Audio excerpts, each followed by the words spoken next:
Una suggestione ieri, un'ipotesi oggi, una certezza forse domani. I campionati di calcio dilettantistici finiscono qui per questa stagione. A dirlo è Patrick Pitton, vicepresidente vicario della LND Veneto, che conferma le anticipazioni di ieri sera del presidente Giuseppe Ruzza. Pensiamo che il tempo abbia fatto la propria strada.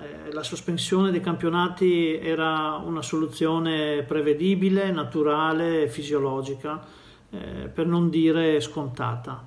Quindi decisione che ci auguriamo venga presa collegialmente e in modo univoco a livello nazionale. Sarebbero impensabili soluzioni diverse perché si rischierebbero ricorsi e contenziosi a non finire, ed è per questo che chiediamo l'intervento del Ministero dello Sport con un decreto tombale. Dunque cala il sipario sulle gare in campo e si apre quello sulla partita negli uffici della federazione. Quale sarà il destino delle squadre nostrane?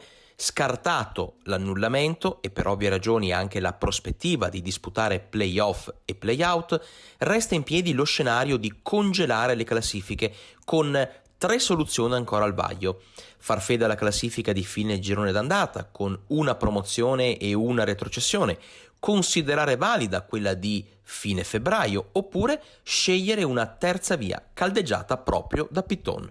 Sospensione classifica al 16 febbraio, rispettando la promozione delle prime classificate, niente retrocessioni e graduatoria di ripescaggio meritevole per le seconde e le terze classificate. Ovviamente si darebbe così la possibilità a quelle società classificate seconde e terze di poter usufruire del passaggio di categoria nell'eventualità ci fossero fusioni o mancate iscrizioni. Questo ovviamente comporterà nella prossima stagione sportiva un aumento, un sovrannumero degli organici per girone, soluzione comunque che è già stata adottata in passato dal Comitato Regionale Veneto. Chi ha vinto dopo settimane di dibattiti e discussioni? Sicuramente il buonsenso, ma per capire le reali conseguenze di questa scelta bisognerà aspettare e sperare nei contributi governativi.